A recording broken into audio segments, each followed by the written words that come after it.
church cares, and so does the St. Raymond Annatis Foundation for Freedom, Family, and Faith. Hi, I'm Anne DeSantis, Executive Director. In 2015, the Mercedarian Friars came together because they wanted to start a foundation to help families in crisis. And that's exactly what we've been doing over these years.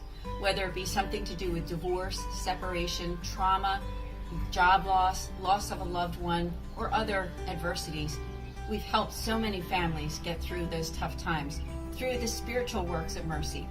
We'd love to hear from you. Please do get in touch with us for our services. They are prayer, priestly consultation, podcasts and videos, and programs and events. We look forward to hearing from you. Just go to nonatus.org and get in touch with me. I look forward to hearing from you. God bless.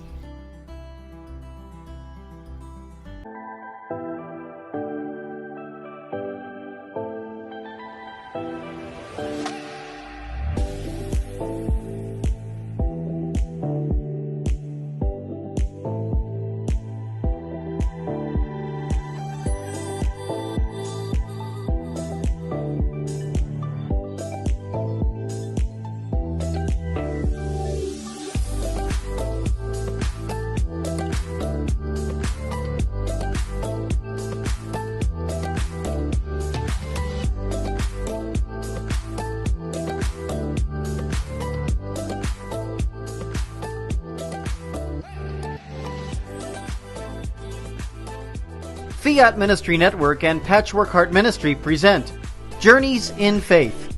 Now, here's Anne DeSantis.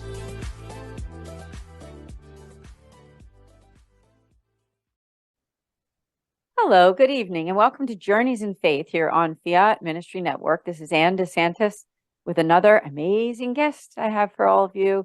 I have Robert Ramos. Robert, welcome to Journeys in Faith. Thank you so much for joining us. Oh my gosh, and thank you so much for this opportunity.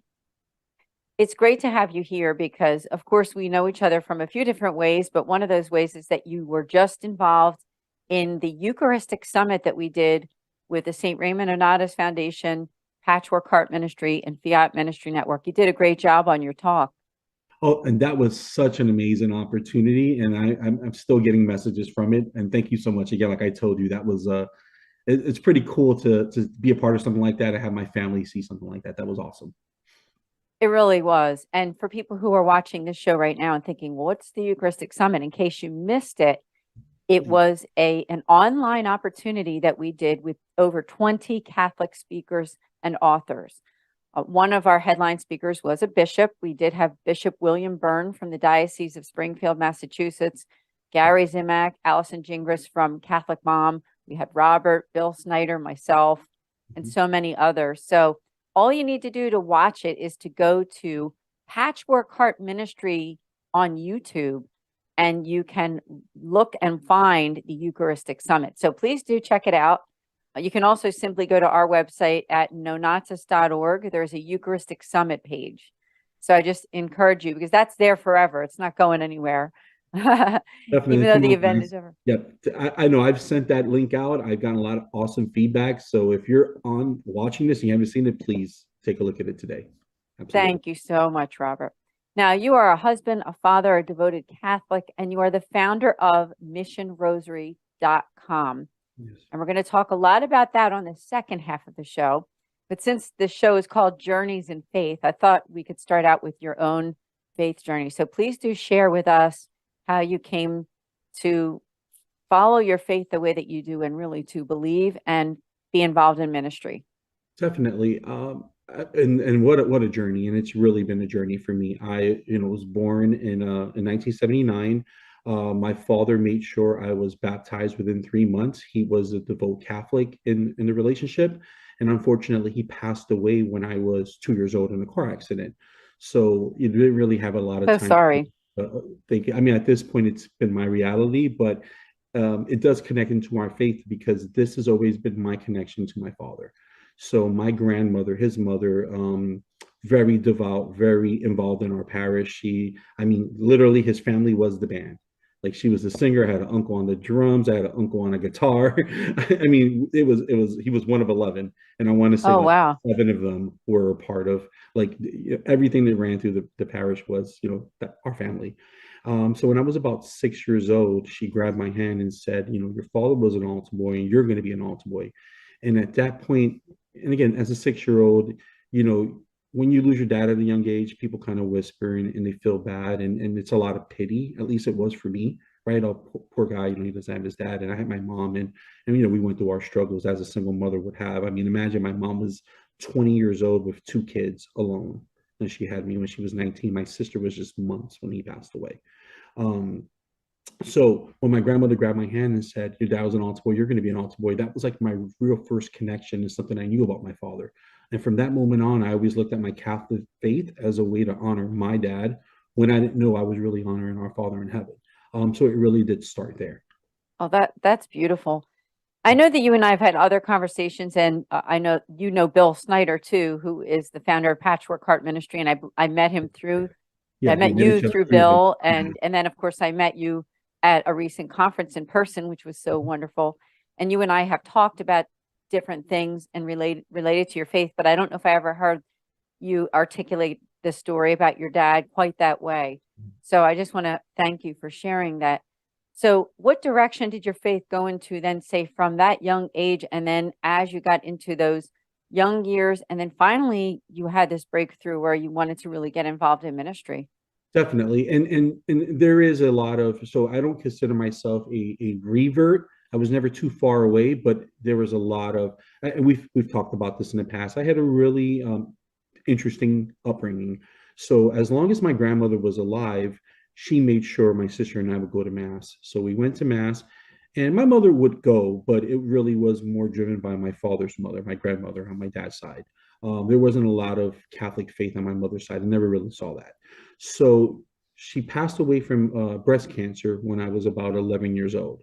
So around that time is where regular mass stopped. But I was able to get, my first communion, and I was able to serve as an altar boy. And so those years were really cool, and there was some structure. But when she passed away, there were other things going on in our life that we had a really difficult situation, right? So around that time, my mother got a divorce, and there was just a lot of vices in the home that were just not the right opportunity for kids to grow up in. So when I was about 14 years old, I started walking myself back to mass. And then I met a friend, and I grew up in a really rough neighborhood, from the Bronx, New York, originally, then South Florida, and I grew up in a housing projects. And walking to mass, I found there was another family that lived in our neighborhood and went to the same parish. They would go to mass at Spanish mass, and although I'm of Puerto Rican descent, Puerto Rican Irish descent, my Spanish wasn't the best. But at least if I can go to mass with that family, I can catch a ride. And then I was able to start going to mass again regularly at the age of 14, 15, all the way through. I did my confirmation on my own, and this is a story that's really interesting. Just to give you an idea of just the battle when it comes to like trying to stay faithful in a world where they're trying to be pulled away. I went to my confirmation with not one person in attendance for my side. I just knew. So again, I didn't know any better. As a little kid, my grandmother said, "Your dad's an altar boy. You're going to be an altar boy." And he passed away in a car accident in the Bronx. His body was taken to South Florida because that's where she was living. So I've never gone more than, especially when I was living down there, I never gone more than a couple of months away from going to visit my father at the grave, because she would get me used as a little kid. We go to mass and we take flowers to your dad. And that's something that I do with my, Beautiful. yeah. And, growing up, because since, that's a really difficult situation, I didn't really realize the impact she had on my life till I was older. Because growing up, it's like you don't really see her; it's the other side, But when I became an adult, I was like, wow, she's really impactful. Someone that I kind of dismissed, didn't think about every day. She was really impactful in my life. God bless her. So it was that. It was her picking us up, taking us to mass, and I was used to that. So when I got of age, a little older, I would walk to mass on my own and made friends, joined the youth group, did my confirmation when I was 15 years old. And I remember one of my friends who's 2 years older than me was my sponsor, because there literally was like I had a buddy to sponsor me, and his mom took me, and I want to say they took me to buy the suit. It was interesting, and there was a lot going on at home that was kind of contra to the faith, right? So I've always lived in this like, this is my way to honor my dad. Before I knew anything about any of our beautiful saints, any of the stories, any of the apparitions, I didn't know any of that. All I knew was dad was Catholic. I'm going to be Catholic and I'm going to do this to honor dad. And then I start to get hooked, right? So I'd go to mass by myself, and I had an awesome priest, right? There's always a great priest. And back then Yes. I had Father Oscar. I know actually, I think he's running the seminary in Miami now. Last time, Oh. yeah. So he's a big deal. He's Monsignor Oscar now.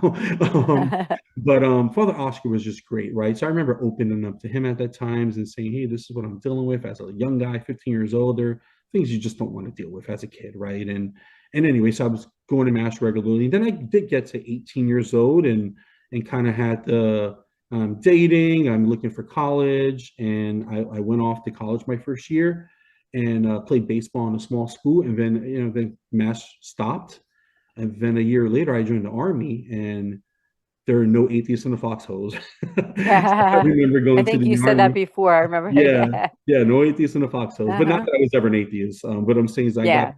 to a structure where I was like, well, this is what we do. And then, so again, it was, so my faith journey is interesting because I always had an idea of what I felt what my life should look like or what a Catholic family should look like, but I wasn't given that. So that's definitely something I try to replicate when I, got into those years. So got back into the army again, attended mass regularly, and started again there. I wish I could say I didn't fall away, but again, in my mid 20s, maybe I stopped a little bit, going to mass, and again coming out in the world, and what do we do? What kind of job do you get? The world's pushing you here, and again, there is no one in my family that is attending any type of service regularly anywhere, right? So when I came back home from the army, it was kind of me back in Miami, finishing college. I went to a Catholic university, so I did walk in. So again, I've never been far from a chapel, right? If I've ever been down, there's always a church door open. But I can't say I was, attending mass regularly the way I was when I was younger and the way I am today. But I will say this.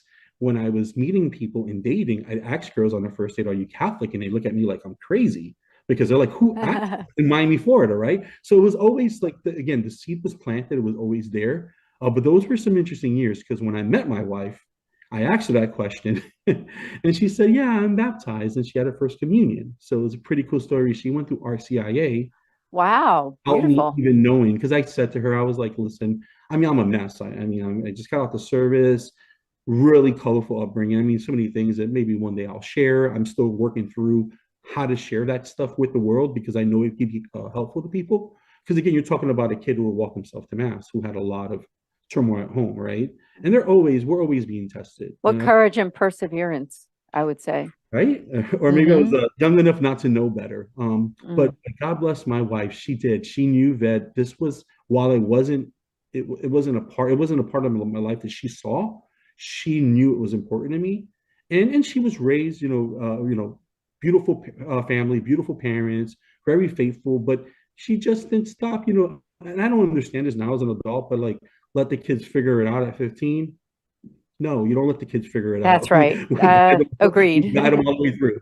So she got caught up in the let the kids figure it out. But you know what? She is, again, how many girls do that? How many Not 20 many. girls say, let me go to RCIA. So I just thought that was so cool. And of course, from that point on, our life, our relationship, our family has been centered on Christ. Absolutely. Mm. So I started building the life that I, in a lot of sense, wish I had. Thank you so much for sharing your story. It's not easy. And I think your perseverance and your courage, as I just said a minute or two ago, is really, it's just a bright light for all of us, for me, and I'm sure for those who are watching the show. The foundation that I represent is toward families in crisis. So I'm always thinking about them too. And there are some of our audience who are watching this program right now and really getting something from what you said. So I just want to thank you. We'll have to do part two at some point when you're ready to share more. I am, and I tell you, I will make myself available on an individual basis. Because Mm. I've been there. There's just a lot of so I make this joke, and it's not a joke, but we're not the prosperity gospel, right? We all No, we're not. in heaven, right? We're gonna get our reward in heaven, but it's Hmm. hard. Even now, I go through they're always being tested. It's not a coincidence, and I don't know where I heard this, so I want to make sure I attribute a quote to the right person. But the devil doesn't, rob an empty home, right? So there's Hmm. always something going on. There's something with the kids, finances, it sucks, but we still have to continue going. So that is one thing I learned as a little guy. I mean, and it's funny because I would actually bring people with me. So I have a little uncle who he's 2 years older than me, but when my grandmother passed, he was a teenager. And he Oh, wow. really, so he went from having his mom, who was a very faithful, strong person, and being the youngest of 11, to her passing away. And I mean, he also had a very tumultuous upbringing after she passed. But I'd knock on the door, make him come to mass with me, and I'd bring him one of my long sleeve shirts.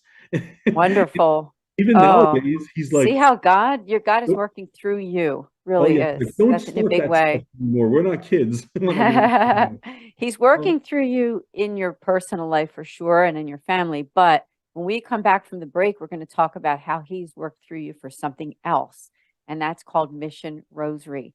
And so while we take the break, I want to invite our audience to go to missionrosary.com. Check it out while we're taking this break.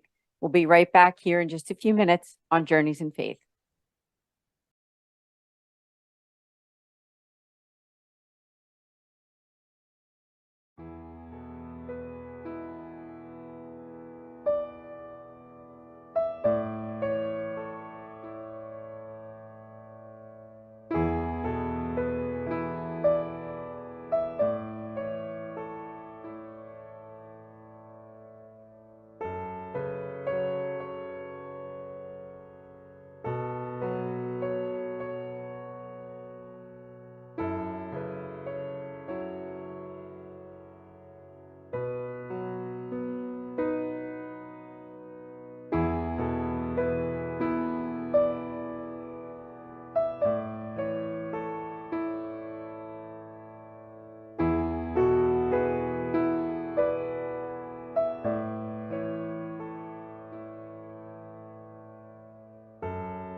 He's working through you in your personal life for sure and in your family. But when we come back from the break, we're going to talk about.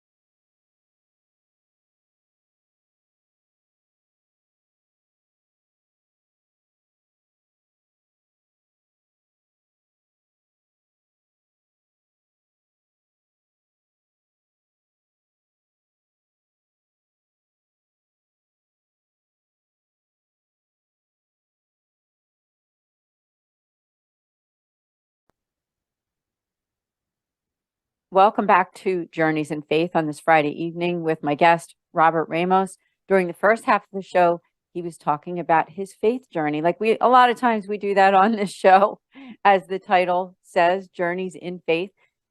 And right before the break, I invited all of you to check out the work that he's doing, his ministry. It's called Mission Rosary. And so, Robert, let's talk about that, but also any other aspects of your work or mission that you want to mention. But if you would definitely tell us about Mission Rosary and how did that start?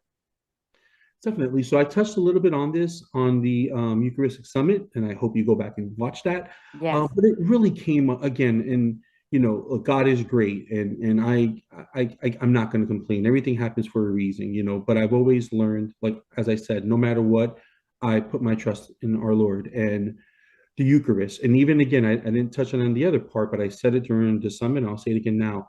As a kid in Mass, host is being lifted. to me, that's a miracle. God is really giving himself to us. So as a 6-year-old, oh man, my favorite time as an altar boy, and altar boys out there would, will probably remember this days, is who gets to hold it, who gets to right do the incense. Yes, that's me. Or who grabs the bells, because can you imagine? I mean, back then there'd be like 9 or 10 of us serving. And I know times are different, but it was so much fun. And I just loved it. It was a place that I just felt home, and I always felt the presence of God. I always was respectful towards our Eucharist, the tabernacle.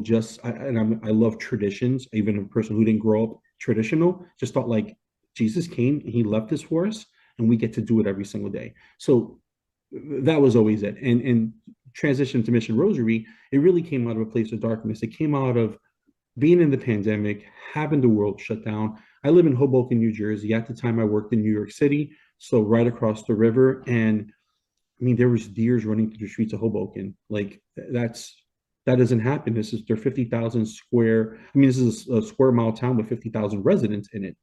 And our churches were closed. We had to watch Easter Mass on TV, and I was destroyed. Those who have come across me in the past hear me say this all the time. When my son said, "Yay, we can watch Mass on TV," no, we can't, because the Eucharist is not on TV.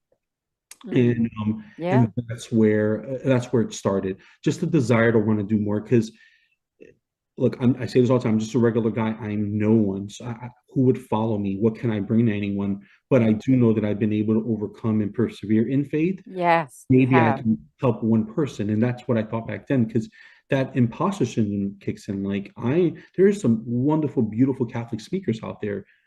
That's not me. I'm just a guy that's trying to figure it out. And then when you think about it, that's really all of us, but it's kind of hard to admit that in the world, right? It is all of us, but you're yeah. special. Don't forget. Oh, Yeah, because God has a wonderful plan, and we're hearing about all of that in the and show, and how he always had his eyes on you and guiding you toward him. And it really was. So going back to the Mission Rosary, I remember telling my wife I have to do more.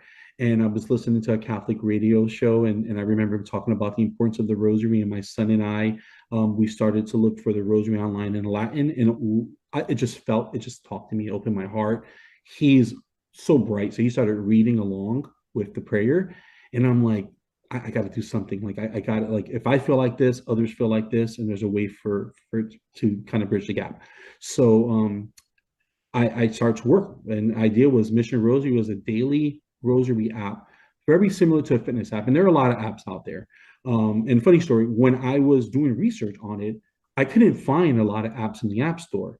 And I started writing things out. So when I think back to like my childhood, which I touched on in the first part, was like, well, I was I was baptized at St. Dominic in the Bronx. Well, we know who entrusted, we know who Our Lady entrusted the rosary to. Mm-hmm. My Yeah, parish St. that was Dominic. absolutely, and my parish that was so important to me, growing up was Our Lady Perpetual Help. And at the end of the day, I just want to be helpful. I just want to help. I just want to serve. So I wrote that down. And then where did Melissa and I get married?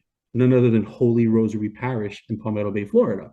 Look So at this is me this. thinking Wow. I want to do something. I don't know what it is. And my mom, God bless her, she raised 4 kids on her own. We're all well-established adults. It's like she says she has faith in God. I want to get her in, but she was a great mom, right? She did the best she could. What's my mother's name? My mother's name is Maria de Rosario. Translate that to English. Rosario, Mary Mary of the Rosary. Rosary. Isn't that something? Oh, I wrote all that down on a piece of paper. well, write it in a book. Yeah, This needs to go in a book. Yeah, so I put that down. I ran to my wife. I said, Rosary app. Now, this is the joke, and she gets mad at this. My wife say, hey, can I order a soda? No. So I like say, she says no to everything. I say, hey, what do you think, Rosary app? She's like, you should do it. And I go back, I should do it. And again, I'm thinking of the hurt, what's going on. I mean, there's a lot of uncertainty. How can I help bring people together? And that's what Mission Rosary was at the beginning. It was an app that's going to help bring us together, where you could pray the rosary in multiple languages. Again, I just know I want to serve. This is the way I did it. It's available, and this is the cool part too. So I went from like, I'm not an app developer, to having an app available on the App Store where it's professionally voice guided in English, Spanish, French, Latin, Portuguese, Italian, and Tagalog. And I did all this kind of like, I would say powered by coffee and the Holy Spirit, because I know I didn't do it on my own, but I did it on my own physically. And then from there, I got to work because, of course, doubt creeps in. And while I was working on the app and I was really excited about all these little signs that were coming together for me, I thought, oh man, well, who's going to use an app? And we all know there are big apps out there that are really well funded. And how would I ever compete with these people? So, and then I started thinking about, again, the Rosary. And we all have our favorite apparitions or different things, but I want to go back to the beginning. So then I wrote a journal where I touch on what the original 15 promises of the Rosary are, right? And I said, let me just focus on this. So we can just get in the habit of a really intentional daily Rosary focused on, obviously, the mysteries in the life of Jesus at the time, and also focus on the promises, because we know the answers. We know the answers. We have them right there. So then I started putting the journal together. And as I put in the journal together, I had a lot of time because the guys that were helping me were overseas. So I did a lot of this work from 10 o'clock at night till 4 in the morning. And I'd be up going back and forth and then running my insurance agency I had at the time, so it was a really exciting time. We're really busy.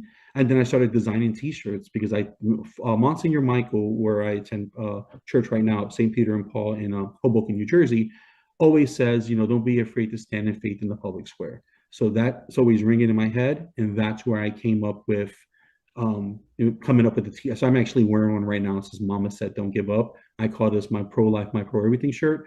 But I started designing T-shirts, started thinking of different, and the opportunities are endless because we have awesome saints and we have awesome, we just have so much resources.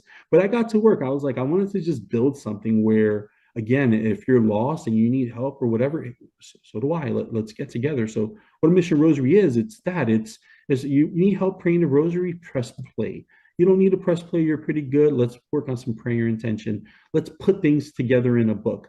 I mean, I make a joke when I go to a Catholic conference. It's gray. I go, I made it gray because I know men wouldn't pick it up. And so at least making it gray, hopefully, because you know how much we love to journal and they always or whatever. But it's pretty cool that, you could just, because the way I see it is life it could be hard and we're being attacked. Like, again, we're just being attacked. I mean, just look outside the window. There's always something going on. There's never a perfect situation. But if we get to write it down and see how God's working in our life. So I really became a really big fan of the journal, because even myself, going through a career change or problems with the kids or something, and I can see what my prayer intention is and just really see how God works in my life, bringing people to me like you, right? Mm-hmm. Like Bill, if I could take 5 minutes. Please do. Yeah. It'd be awesome on Bill. I met Bill at a conference in Rhode Island, and within 2 seconds, he walked up. So it was a charismatic conference in Rhode Island, which I remember this past summer. Yeah, just past. And I was only there because of Deacon Darrow at CMAX TV. So it's just so funny how God just brings people into your life. I'm sitting, I meet, I meet Deacon Darrow in Chicago. And then he says, where are you off to now? I'm going home. Well, I'm going to Rhode Island. You should come. And then made a phone call. Deacon Darrow says I should be here. So you're here. And I'm across from who? Bill. And Bill's so it was just so cool. And because of Bill, I've been able to connect with you and be a part of a Eucharistic Summit. That's amazing. Because again, if I can help one person and I'll have more courage to tell my story, because and I'm still working through that, right? Because there's so much that I sit back and think, did that really happen? That's a horrible movie. So I'm telling you guys, like, it's ugly, and it's not, our reward is not here. It's in heaven. Our reward is in heaven. But it's hard to remember that when you have an eviction notice, when your relationship's on the rocks, when someone passes away at the worst time, when something's wrong with one of the kids, right? Life just comes at you. And another friend of mine says all the time, I know God could snap his fingers and make it happen. And then you don't want to get in that why me, right? Why me, right? So I always look towards Job. Inspiration. Good story. Yes. I look towards Job because I can easily sit there and say, wow, my father was a faithful man. He was a hardworking man. What kind of life I would have had if he was there? But he gave me the biggest gift of all. He gave me my faith. Your faith. He gave me and your grandmother too. Praise absolutely. God. And as I said, I never thought about that till recently. They're actually buried with each other. And if I can tell if I can tell the story, and I've never actually said this out loud. So, and it was recently that I never really thought of my grandmother as as influential, it was my daughter. So I have 8-year-old twins, and it was probably 3 years ago. It was before the pandemic. So they were 5 years old, and we go down to South Florida, and I take them to the cemetery, and we're taking flowers, and I'm cleaning. I have a little routine, and then she says, and we put the flowers, and he goes, "Dad, who's that?" I said, "That my grandma." And then so I have a tradition as I was a kid. I would always put roses across his name, always put roses across his name. And she turns to me and goes, "Daddy, what about her?" Mm. And I stopped and I go, "She's right." So I stopped, and then right there it hit me. Right there was like a flash of like, she grabbed my hand, said, "Your dad was an altar boy. You need to be an altar boy." She's the one that picked us up. And I never said that enough, because there's always family drama and stuff like that. Oh, yes. I Yeah. understand. Yeah, so there's always family drama. So I never gave her the importance. And it was my 5-year-old daughter who said, "Daddy, what about her?" And if it wasn't for her, I'm so blessed with these kids. They have such a love for Our Lady. They are really faithful. My son has said he wants to become a priest, but then 3 days later he wants to get married, but then he wants to be a priest. He's 8. I don't hold it against him, but he's That's 11 right. for Mass. But God is working in his heart either Oh, way. absolutely. Mhm. I yesterday in his pocket of his coat, I went in there to put $2 for the vending machine, and saw he had a rosary in there. He did that. So that's so cool. My daughter wears a scapular. Like, wow, where is this coming from? Like, right? It's beautiful. And again, and I'm broken and I'm lost, and I have no problem saying that. I need to go to Mass. I need to go to adoration. I definitely need to go to Gifts, aren't they? Yep, and I Yes. need the Eucharist, and I have no problem saying that. Mm. What a story. And thank you so much for sharing everything that you've shared on this show. I really definitely think you have to come back, because you've shared so much and there's so much more to talk about. Oh, And I love this collaborative effort. You're talking about Bill Snyder, of course, who's best. one of our producers. And you didn't meet yet Fiat Ministry Network, or Kent and Jennifer, who produce and help us to get these shows out there. So thank you, Jennifer and Kent. Thank you, Jennifer and Kent. Yes. And just all of it. So now here we are. This is the Advent season. Christmas is coming soon. We do have to end this program, but did you have any final words just for those who are watching? Maybe they're struggling with their faith and Christmas is around the corner. Anything to share with them? Definitely a couple of things. So I am available, and please take me up on that offer. You can find me, Robert Ramos, on Facebook, Mission Rosary. If you ever want to have a talk, if you want to message, again, I am available. I understand, and I do my best to make myself available to be helpful in any way possible. If you're in the Dallas area, if I can, there is this Catholic marketing agency is going to have a Christmas event this weekend. Yes. Mike Schmidt will be the keynote. Mm-hmm. I will be there. So I don't know if there's enough time, but if you find yourself in the Dallas area, please stop by, say hi, let's have a cup of coffee. The most humbling thing is, so I've been able to do a couple of interviews, but I try to do a lot of stuff on Facebook. And I was down in South Jersey a couple of weeks ago where we met, and the guy walks by me and goes, "I know you, you're Robert Ramos. I see your videos." I'm like, "My videos 24 times, and you're one of them?" I gave the plug. Oh, So again, I mean, praise God. yes, I mean, again, I'm available. Like we're all going through this together. And, if we're being honest, we don't have it figured out. Only one person has it figured out, right? And he's waiting for us in heaven. So Good way to say it. Thank you so much, Robert. Thank you for being a guest on Journeys in Faith. Thank you to all of you who are watching this program. I wish you a blessed Advent and Christmas season ahead. Remember, we're not at Christmas yet. We're still in Advent. Yep. And please do, the call to action to all of you is to please do go to missionrosary.com. Remember, it's the holiday season here, so you can get those Christmas gifts. You can get the journal, you can get the shirts, you can get the rosaries. So, Robert, thank you so much again. Really cool. Thank you, guys. God bless, and talk to you all soon. We'll see all of you here next week on Journeys in Faith with Anne DeSantis on Fiat Ministry Network.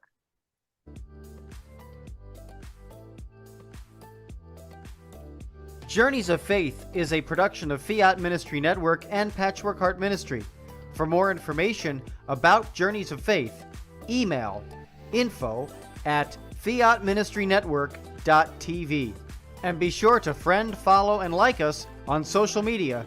Just search Journeys in Faith with Anne DeSantis.